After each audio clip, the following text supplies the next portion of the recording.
Ayub pasal 10. Apakah maksud Allah dengan penderitaan? Aku telah bosan hidup. Aku hendak melampiaskan keluhanku. Aku hendak berbicara dalam kepahitan jiwaku. Aku akan berkata kepada Allah, jangan mempersalahkan aku. Beritahukanlah aku, mengapa engkau berperkara dengan aku. Apakah untungnya bagimu mengadakan penindasan, membuang hasil jerih payah tanganmu, sedangkan engkau mendukung rancangan orang fasik?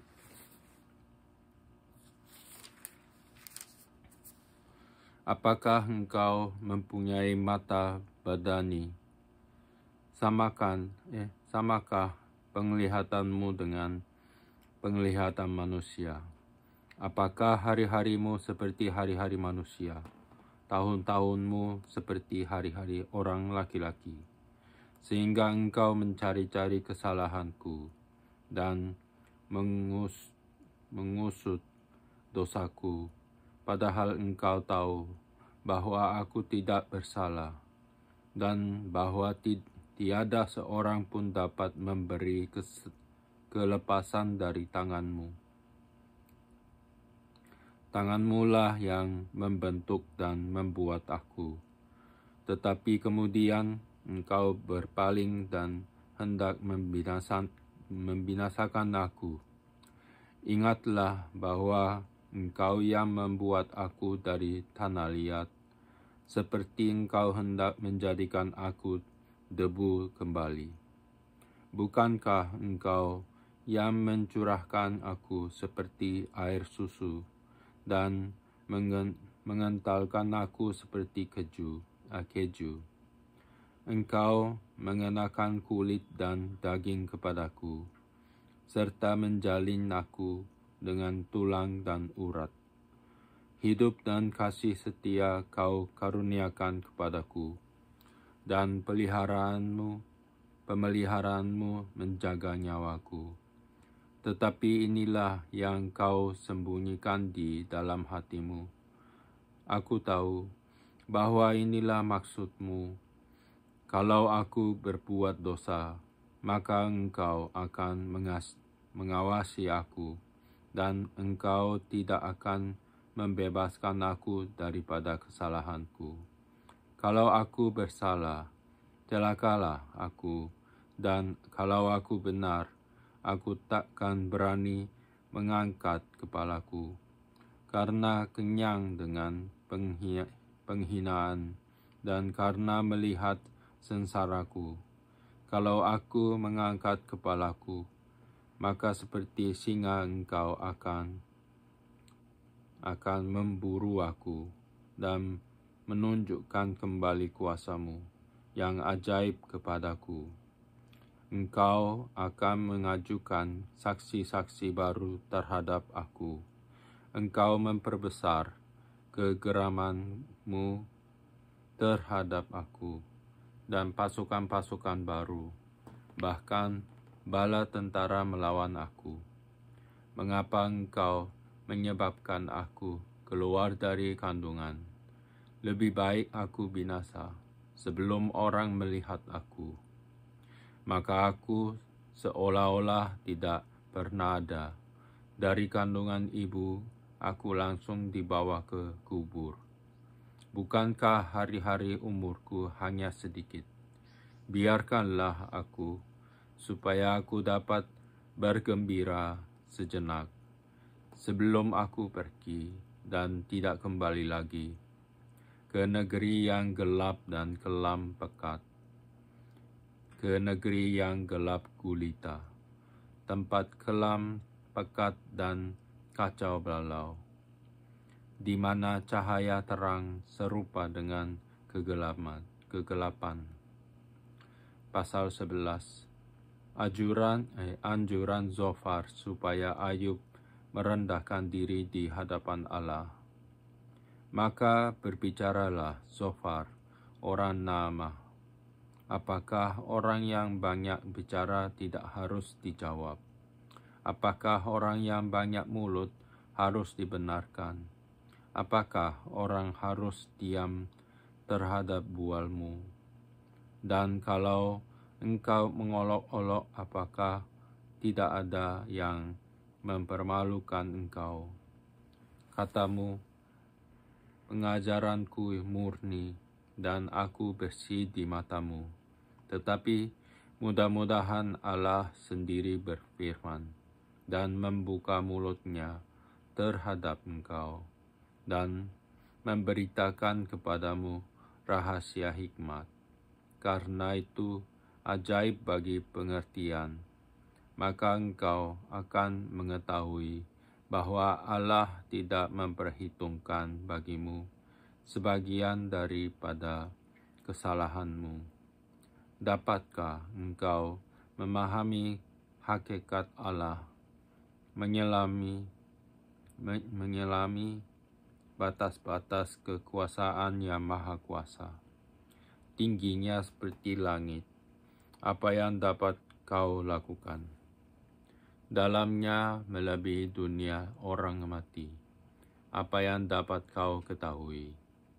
Lebih panjang daripada bumi ukurannya, dan lebih luas daripada samudera. Apabila ia lewat, melakukan penangkapan, dan mengadakan pengadilan, siapa dapat menghalanginya? Karena ia mengenal penipu dan melihat kejahatan tanpa mengamat-amatinya. Jikalau orang dungu dapat mengerti, maka anak keledai liar pun dapat lahir sebagai manusia. Jikalau engkau ini menyediakan hatimu dan menadahkan tanganmu kepadanya, jikalau engkau menjauhkan kejahatan dalam tanganmu dan tidak membiarkan kecurangan ada dalam kemahmu, maka sesungguhnya engkau dapat mengangkat mukamu tanpa celah, dan engkau akan berdiri teguh dan tidak akan takut. Bahkan engkau akan melupakan kesusahanmu. Hanya teringat kepadanya seperti kepada air yang telah mengalir lalu. Kehidupanmu akan menjadi lebih cemerlang dan daripada siang hari. Kegelapan akan menjadi terang seperti pagi hari. Engkau akan merasa aman sebab ada harapan, dan sesudah memeriksa kiri kanan, engkau akan pergi tidur dengan tenteram. Engkau akan berbaring tidur dengan tidak diganggu, dan banyak orang akan mengambil muka kepadamu. Tetapi mata orang fasik akan menjadi rabun. Mereka tidak dapat melarikan diri lagi. Yang masih diharapkan mereka hanyalah menghembuskan nafas. Pasal 12. Ayub mengakui kekuasaan dan hikmat Allah. Tetapi Ayub menjawab, memang kamulah orang-orang dan bersama-sama kamu hikmat dan akan mati. Aku pun mempunyai pengertian sama seperti kamu. Aku tidak kalah dengan kamu. Siapa tidak tahu hal-hal serupa itu? Aku menjadi tertawaan sesamaku. Aku yang mendapat jawaban dari Allah bila aku berseru kepadanya. Orang yang benar dan saleh menjadi tertawaan. Penghinaan bagi orang yang celaka. Demikianlah pendapat orang yang hidup aman. Suatu pukulan bagi orang yang tergelincir kakinya. Tetapi amanlah kemah para perusak, dan tenteramlah mereka yang membangkitkan murka Allah. mereka yang hendak membawa Allah dalam tangannya. Tetapi bertanyalah kepada binatang, apa engkau akan diberinya pengajaran? Kepada burung di udara, maka engkau akan diberinya keterangan.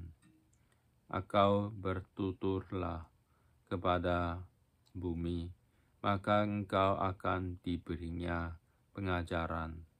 Bahkan ikan di laut akan bercerita kepadamu.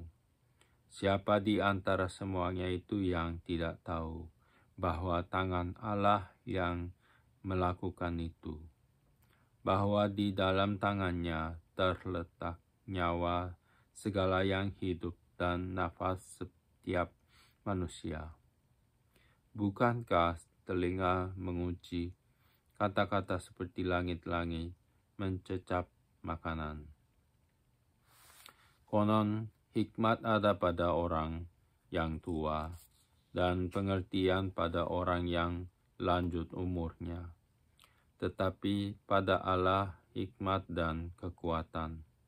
Dialah yang mempunyai pertimbangan dan pengertian. Bila ia membongkar, tidak ada yang dapat membangun kembali. Bila ia menangkap seseorang, tidak ada yang dapat melepaskannya. Bila ia membendung air, keringlah semuanya. Bila ia melepaskannya, mengalir, maka tanah dilanda-landanya. Pada dialah kuasa dan kemenangan. Dialah yang menguasai baik orang yang tersesat maupun orang yang menyesatkan. Dia yang menggiring menteri dengan telanjang, dan para hakim dibodohkannya. Dia membuka belenggu yang dikenakan oleh raja-raja dan mengikat pinggang mereka dengan tali pengikat. Dia yang menggiring dan menggeledah para imam dan menggulingkan yang kokoh. Dia yang membungkamkan orang-orang yang dipercaya, menjadikan para tua-tua hilang akal. Dia yang mendatangkan penghinaan kepada para pemuka dan melepaskan ikat pinggang orang kuat. Dia yang menyingkapkan rahasia kegelapan dan mendatangkan kelam pekat pada terang. Dia yang membuat bangsa-bangsa bertumbuh, lalu membinasakannya, dan memperbanyak bangsa-bangsa, lalu menghalau mereka. Dia menyebabkan para pemimpin dunia kehilangan akal, dan membuat mereka tersesat di padang belantara yang tidak ada jalannya. Mereka meraba-raba dalam kegelapan yang tidak ada terangnya, dan ia membuat mereka berjalan terhuyung-huyung seperti orang mabuk.